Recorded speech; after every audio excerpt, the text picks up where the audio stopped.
ఏదైనా మంచి విషయం తెలవగానే మీతో పంచుకోవాలని చెప్పరావట్లేదు, కానీ ప్రయత్నిస్తున్నాను. సో, అర్థం చేసుకోవడానికి ప్రయత్నించండి. మై డియర్ ఫ్రెండ్స్, ఇక్కడ ఒక పోస్టర్ కనిపిస్తుంది కదా. ఈ పోస్టర్ బాగా గమనించండి. ఈ పోస్టర్లో పాపని బూటుతో ఒత్తుతున్నట్టుంది. First one.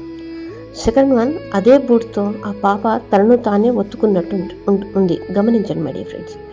ఇది నాకు చాలా బాగా నచ్చింది. ఇది కాంతి రిషాని తన వీడియోలో చాలా చక్కగా వివరించడం జరిగింది. సో నాకు బాగా నచ్చి నేను మీతో పంచుకోవాలని ఈ వీడియో చేస్తున్నాను. ఈ వీడియోలో ఏముంటుందంటే, మనం అనేక ఆలోచనలతో అనేక రకరకాలుగా వాళ్ళ వల్ల వీళ్ళ వల్ల నా జీవితం ఇలా అయిపోయింది, ఇన్ని బాధలు పడుతున్నాను, ఇన్ని కష్టాలు, ఇన్ని బాధలు, ఇన్ని కోపాలు, ఇన్ని తాపాలు, ఏంటి ఈ జీవితం అని మనం సెకండ్ ఎవరో చేస్తున్నారని మన ఫస్ట్ పిక్చర్లో ఉన్నది ఎవరి వల్లనో మనకి ఇదంతా ఇబ్బంది అని మనం అనుకుంటున్నాం మై డియర్ ఫ్రెండ్స్. సెకండ్ దాంట్లో ఇదంతా అనుకునేది ఎవరు అంటే మనమే అనుకుని ఈ విధంగా బూట్తో మనల్ని మనమే ప్రెజర్ చేసుకుంటున్నాం అనేది నాకు అర్థమైంది. చాలా బాగా వివరించడం జరిగింది. అంటే నీలో ఏదైతే ఉంటుందో అది కనిపిస్తుంది, నీ లోపల ఏదైతే ఉంటుందో అదే బయటికి కనిపిస్తుంది అనేది ఎక్సలెంట్ నచ్చింది నాకు. నీలో ఏది ఉంటే అదే బయటికి కనిపిస్తుంది, నీలో ఏదైతే ఉంటుందో అదే బయటికి కనిపిస్తుంది, అదే నీకు కనిపిస్తుంది. నా జీవితంలో ప్రశాంతత లేదు, భార్య వల్ల భర్త అనుకున్నాడు, భర్త వల్ల భార్య అనుకుంటుంది. సో నా పిల్లలు చదవట్లేరు, అన్నీ లేని వాటి అన్నిటినీ ఆపాదించుకొని మనం ఈ విధంగా బూటుతో మనల్ని మనమే ప్రెజర్ చేసుకుంటాం మై డియర్ ఫ్రెండ్స్. ఇక్కడ ఆలోచన విధానం అనేది పక్క వాళ్ళు ఏమనుకుంటారో వాళ్ళు అనుకునేది కూడా మనమే అనుకుని ఈ విధంగా బాధపడడం జరుగుతుంది. అంటే ఆనందం లేదు, కష్టాలే నా జీవితంలో, వాళ్ళ వల్ల ఈ ప్రాబ్లమ్స్, వీళ్ళ వల్ల ఈ ప్రాబ్లమ్స్, నా పిల్లలు చదవట్లేరు, నా పిల్లలు అల్లరి చేస్తున్నారు, నా భర్త నా మాట వినట్లేదు, నా భార్య నా మాట వినట్లేదు. ఈ పిచ్చి పిచ్చి ఆలోచనలతో మనం మైండ్ని ప్రెజర్ చేసుకుంటున్నాం. మన ఆలోచన విధానం మార్చాలి మై డియర్ ఫ్రెండ్స్. మన ఆలోచన విధానం మన మైండ్కి చూడండి. మన ఫిజికల్గా అందంగా ఉండాలంటే ఖచ్చితంగా మంచి ఫుడ్ తింటే అందంగా కనిపిస్తాం. కానీ మైండ్కి ఫుడ్ అనేది మంచి అవగాహన అనేది జరిగిపోవాలి. అంటే మనం స్పిరిచువల్ అవేకనింగ్ అనేది ఉండాలి మనకి. అంటే ప్రతి దాని వెనకాల అర్థం అనేది, దాని మూలం కనుక్కోవాలి. మూలం తెలుసుకుంటే మనం అద్భుతంగా జీవిస్తాం మై డియర్ ఫ్రెండ్స్. డబ్బు ఉన్నా లేకున్నా, ఆనందం ఉన్నా లేకున్నా, ఎవరైనా డిస్టర్బ్ చేసినా చేయకున్నా, మన ప్రపంచంలో మనం చాలా హ్యాపీగా, చాలా అద్భుతంగా జీవిస్తాం. ఆర్థిక పరిస్థితి వల్ల మనం బాధపడడం అనేది ప్రాపంచిక బాధ్యత అనేది ఉంటుంది మై డియర్ ఫ్రెండ్స్. కానీ మానసిక పరిస్థితి అనేది ఇబ్బంది పడుతుంటే అది మన యొక్క పర్సనల్ బాధ్యతనే, మన వల్లనే మన మానసిక స్థితి అనేది ఆ విధంగా తయారవుతుంది. ఆర్థిక పరిస్థితి మన పెద్దవాళ్ళ వల్ల కావచ్చు, చుట్టుపక్కల వాళ్ళ వల్ల కావచ్చు. సో ప్రాపంచిక బాధ్యత అనేది కొంతవరకు ఉంటుంది. కానీ మానసిక పరిస్థితి ఎలా ఉండాలనేది మాత్రం మీ చేతుల్లోనే ఉంది, మన చేతుల్లోనే ఉంది. అవేకనింగ్ అంటే ఆర్థిక పరిస్థితి అనేది తాతల ముత్తాతల వల్ల వచ్చేది. అవేకనింగ్ అంటే మన తాతల తండ్రులు, మన ఫాదర్స్, ముత్తాతలు వీళ్ళందరూ ఎంత మానసికంగా బాధపడ్డా అది రియలైజ్ అయ్యి మనం దీని నుంచి బయటపడవచ్చు. మన పర్సనల్, మన వ్యక్తిగత అవగాహన ఉంటే చాలు. మనం ఎందులో నుంచినైనా చాలా ఈజీగా, స్మూత్గా డీల్ చేసుకుంటూ మన జీవితాన్ని చాలా అద్భుతంగా జీవించవచ్చు. అది మన యొక్క వ్యక్తిగత విషయం. అదే ఆర్థిక పరిస్థితి అలా కాదు, అందరితో ముడిపడి ఉంటుంది. తాతలకు ఆస్తి ఉంటే తాతలకు ఆస్తి నుంచి తల్లిదండ్రుల ఆస్తి, తర్వాత తల్లిదండ్రుల నుంచి మనకు ఆస్తి వస్తుంది. సో అది కొంతవరకు ప్రాపంచిక విషయం. కానీ దానికి అలా కాకుండా మనం పర్సనల్గా మాత్రం కొంచెం రియలైజ్ అవగాహన చేసుకుంటే మనం చాలా హ్యాపీగా బతకొచ్చు. మనం అలకలు వద్దు, కోపాలు వద్దు, ద్వేషాలు వద్దు. ఇవన్నీ గ్రేట్ అవేకనింగ్. అంటే ఇవన్నీ మనం అవగాహన చేసుకోవాలి. అవగాహన చేసుకుంటే మన జీవితం చాలా బాగుంటుంది. సో ఒకరి మీద కోపం, ద్వేషం, జలస్సు, అలక ఇవన్నీ లేకుండా మనం చాలా ఎక్కడున్నా ఒక 5 నిమిషాలు కూర్చున్నా కూడా ప్రశాంతంగా మన జీవితాన్ని మనం కొనసాగించవచ్చు. ఎగ్జాంపుల్ ఒకటి చెప్తా మై డియర్ ఫ్రెండ్స్. మన గురించి ఒక 100 మంది మన చుట్టూ ఉండి మన గురించి తప్పుగా మాట్లాడినా మనం ఎప్పుడైతే రెస్పాన్స్ కాకుండా మన పని మనం చేసుకుంటూ పోతామో అది అవేకనింగ్.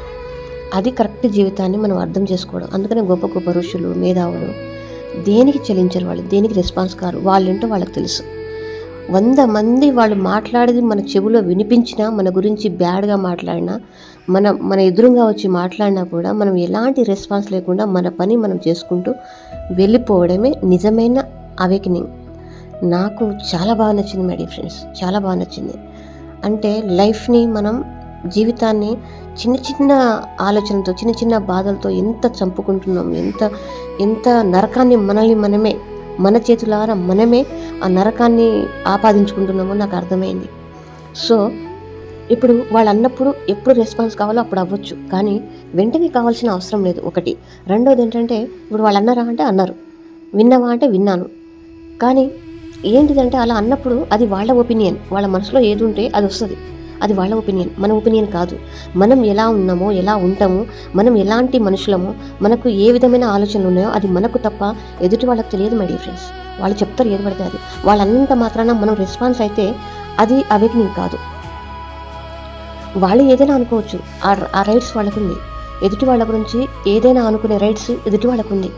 అది కంట్రోల్ చేసే అది మనకు లేదు. సో మన గురించి మనకు తెలుసుంటే చాలు, అదొకటి.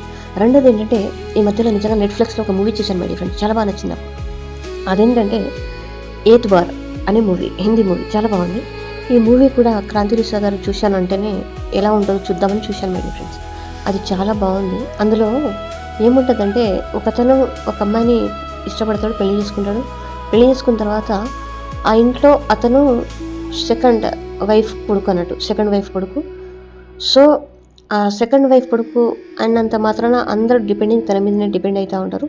అందరు తనను చూసి నవ్వుతూ ఉంటారు, తనని ఎక్కిరిస్తూ ఉంటారు, తనని విమర్శిస్తూ ఉంటారు. అదంతా తన వైఫ్ వచ్చిన తర్వాత గమనిస్తుంది. తన డబ్బే తింటూ ఉంటారు ఇంట్లో.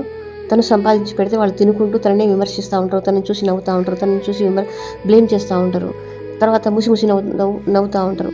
ఇవన్నీ ఈమె గమనిస్తుంది. కొత్తగా వచ్చిన తన వైఫ్ గమనించి, ఏంటండి మీరు ఏం రెస్పాన్స్ కారండి, మిమ్మల్ని ఈ విధంగా అవహేళన చేస్తున్నారు, ఇంత ఇబ్బంది పెడుతున్నారు, మీ గురించి ఇంత బ్యాడ్గా మాట్లాడుతున్నారు, ఇంత క్రిటిసైజ్ చేస్తున్నారు, మీరేం పట్టించుకోవట్లేదేంటి, మీ డబ్బులు తినుకుంటూ మిమ్మల్ని ఈ విధంగా అనడం మీకు కరెక్ట్ అనిపిస్తుందా, మీకు తెలుసా ఇదంతా అని చెప్పేసి తను అడగడం జరుగుతుంది. అప్పుడు ఇదంతా నాకు తెలుసు, అంతా తెలుసు నాకు, ఎవరెవరు ఎలా అంటున్నారు, ఏం చేస్తున్నారు, ఏం మాట్లాడుతున్నారు అన్నీ తెలుసు అని చాలా కూల్గా రెస్పాన్స్ అవుతాడు అతను. ఎవరి మీద తనకు వాళ్ళ ఒపీనియన్ వాళ్ళు చెప్తున్నారు, వాళ్ళ ఒపీనియన్ ప్రకారం వాళ్ళు మాట్లాడుకుంటారు, వాళ్ళ ఒపీనియన్ ప్రకారం వాళ్ళు నవ్వుకుంటారు.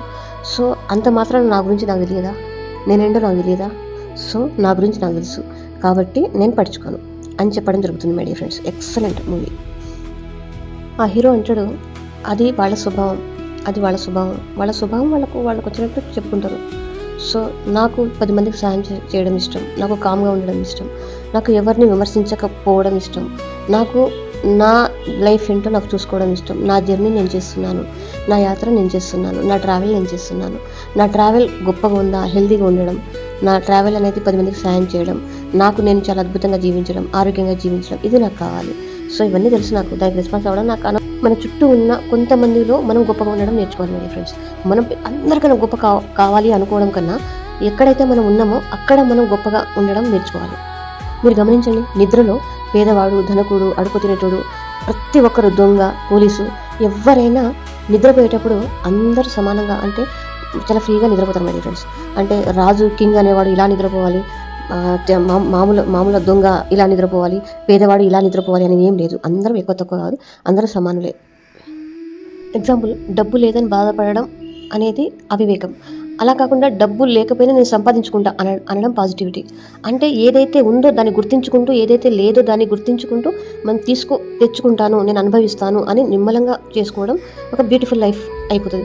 లేదు అనే అసంతృప్తి కన్నా లేని దాన్ని గుర్తించి దాన్ని సంపాదించుకుంటా, దాన్ని సాధించుకుంటా అనుకోవడం అనేది వివేకం మై డియర్ ఫ్రెండ్స్. అంటే మనం ఉన్నదాన్ని గుర్తించుకుంటూ లేని దాన్ని కూడా కంపేర్ చేసుకోకుండా, పోల్చుకోకుండా మన జీవితాన్ని మనం ఇది చేసుకుంటా, ఇది చేస్తా, ఇది ఉండాలి, ఇది ఏదైతే కావాలో దాని మీద దృష్టి పెట్టాలి. కానీ పక్క వాళ్ళు ఏం మాట్లాడుతున్నారు, వాళ్ళు ఏం విమర్శించారు, వీళ్ళు ఏమన్నారు, మీ యొక్క మంచి ఎనర్జీ అంతా అటు సైడ్ పెట్టడం వల్ల మీకు మీ జీవితాన్ని మీరు మంచిగా, అంటే చాలా బాగా బతకడం అనేది చాలా ఇబ్బంది పడుతున్నారు మై డియర్ ఫ్రెండ్స్. మానసికంగా మనం చాలా బలంగా ఉండాలి మై డియర్ ఫ్రెండ్స్. చాలా స్ట్రాంగ్గా ఉండాలి మనం మానసికంగా, శారీరకంగా కన్నా మానసికమైన బలమై. దీనికి సంబంధించి కథ చెప్తాను మై డియర్ ఫ్రెండ్స్.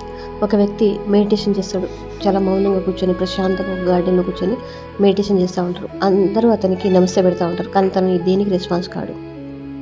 ఇంకొకడు ఆపోజిట్ పర్సన్ ఎలా ఉంటాడంటే, ఏ గురువుగారు బాగున్నారా, ధ్యానం చేస్తున్నారా, ఏం మాట్లాడారింది, అది ఇది అని చెప్పేసి తను మాట్లాడుతూనే ఉంటాడు. ఇతను ఎంత కామో ఆ ఎదుటి వ్యక్తి అంత బాగా ఊరికే మాట్లాడుతూ ఉంటాడు. ఏందయ్యా నీకు నమస్తే పెడితే రిటర్న్ నమస్తే పెట్టాలని సంస్కారం లేదా అని రకరకాలుగా మాటలతో అతను డిస్టర్బ్ చేస్తూ ఉంటాడు మౌనంగా ఉండే వ్యక్తికి. ఒకసారి అతను వచ్చి పక్కన వచ్చి కూర్చొని, నన్ను చూస్తే ఏమనిపిస్తుంది చెప్పు, నేను అందరినీ పలకరిస్తా, అందరితో బాగా మాట్లాడతా, నన్ను చూస్తే ఏమనిపిస్తుంది అని చెప్పేసి ఆ వ్యక్తిని అడగడం జరుగుతుంది మై డియర్ ఫ్రెండ్స్. అప్పుడు ఆ వ్యక్తి ఏమంటాడంటే, నేను చూస్తే ఒక పూల తోటలాగా అనిపిస్తుంది నాకు అని చెప్పడం జరుగుతుంది. మరి నిన్ను చూస్తే నాకేమనిపిస్తుంది చెప్పనా? నువ్వు అడగకుండా నాకు చెప్పాలనిపిస్తుంది, చెప్తున్నా ఓకేనా? నేను చూస్తే ఒక పెండలే కనిపిస్తుంది నాకు. నువ్వు ఎప్పుడు కదలకుండా కూర్చుంటావు కదా, అలా కదలకుండా కూర్చుంటే నాకు పెండలే కనిపిస్తుంది, కాబట్టి నేను చూస్తే పెండలాగా అనిపిస్తుంది నాకు అని చెప్పడం జరుగుతుంది. అప్పుడు అతను అనుకుంటాడు, ఆ ఫ్లవర్ కూడా పెండ నుంచి వస్తుంది కదా అని చెప్పేసి ప్రశాంతంగా ఉంటాడు. దీనికి రెస్పాన్స్ కాడు. ఆ వ్యక్తి ఇంటికి వెళ్ళి అతను ఒక ప్రొఫెసర్, ఆ వ్యక్తి ఇంటికి వెళ్ళి తన భార్యతో చెప్పడం జరుగుతుంది. ఏమనంటే, ఈరోజు నేను మెడిటేషన్కి వెళ్ళినప్పుడు ఒక వ్యక్తి మౌనంగా ఉంటాడు, ఏం మాట్లాడాడు, మనం నమస్కారం చేసి కూడా తిరిగి రెస్పాన్స్ కాడు, చాలా సైలెన్స్గా ఉంటాడు. అతన్ని నేను ఒకటి అడిగాను, నన్ను చూస్తే ఏమనిపిస్తుంది అని ఫస్ట్ అడిగాను నేను. తను పూల తోట లెక్క అనిపిస్తున్నావు నువ్వు అని చెప్పాడు. కానీ నేను ఏం చెప్పాను తెలుసా అతనికి, పెండలే కనిపిస్తున్నావు, ఇక్కడ కదలకుండా ఉండేది పెండ మాత్రమే, కాబట్టి నువ్వు నాకు పెండలే కనిపిస్తున్నావు అని చెప్పాను. నేను ఒక సాధించిన ఈరోజు అతనికి చెప్పేసిన నా మనసులో మాట అని చెప్పేసి గర్వంగా చెప్తాడు. అప్పుడు ప్రొఫెసర్ భార్య బిగ్గరగా నవ్వుతుంది. నవ్వేసి, ఎందుకు నవ్వుతున్నావు అని అడిగినప్పుడు, ఏమండి, ఎవరిలో ఏది ఉంటే అదే కనిపిస్తుంది అని చెప్పేసి చెప్తుంది. అంటే నీలో పోలిక అనేది ఏ విధంగా ఉందంటే, పెండ అనేది నీ మనసులో ఉంది కాబట్టి నీకు ఎదుటి వాళ్ళు పెండలే కనిపిస్తారు. సో నీలో ఏదైతే ఉందో అదే కనిపించడం జరుగుతుంది. మనలో కోపం ఉంటే ఎదుటి వాళ్ళు కోపం కనిపిస్తారు, మనలో బాధ ఉంటే ఎదుటి వాళ్ళు బాధతో కనిపిస్తారు, మనలో ద్వేషం ఉంటే ఎదుటి వాళ్ళందరూ ద్వేషంగా ఉన్నట్టు అనిపిస్తారు, మనలో విమర్శ ఉంటే ఎదుటి వాళ్ళందరూ విమర్శిస్తారు అనే ఫీలింగే ఉంటుంది. సో నీలో ఏదైతే ఉందో మన చుట్టుపక్కల అదే కనిపిస్తుంది అనే దానికి చాలా మంచి ఎగ్జాంపుల్ అండి ఇది. నాకు బాగా నచ్చింది. So thank you universe, thank you Guruji. ఇంత మంచి కథ చెప్పిన కాంతిరేష గారికి కృతజ్ఞతలు. మీరు విన్నందుకు మీకు కృతజ్ఞతలు. గమనించండి, మీరు ఒక కమ్యూనిస్ట్కి మొత్తం దోపిడే కనిపిస్తుంది, ఒక చిన్న పిల్లవాడికి ఆటలే కనిపిస్తాయి.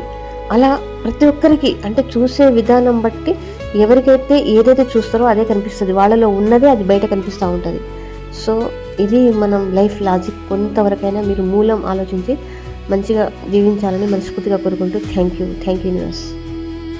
ఇలాంటి మంచి వీడియోస్ యూట్యూబ్లో అప్లోడ్ చేస్తుంటారు మై డియర్ ఫ్రెండ్స్. మీకు కనుక నచ్చితేనే సబ్స్క్రైబ్ చేసుకోండి, షేర్ చేయండి, కామెంట్ చేయండి. Thank you so much.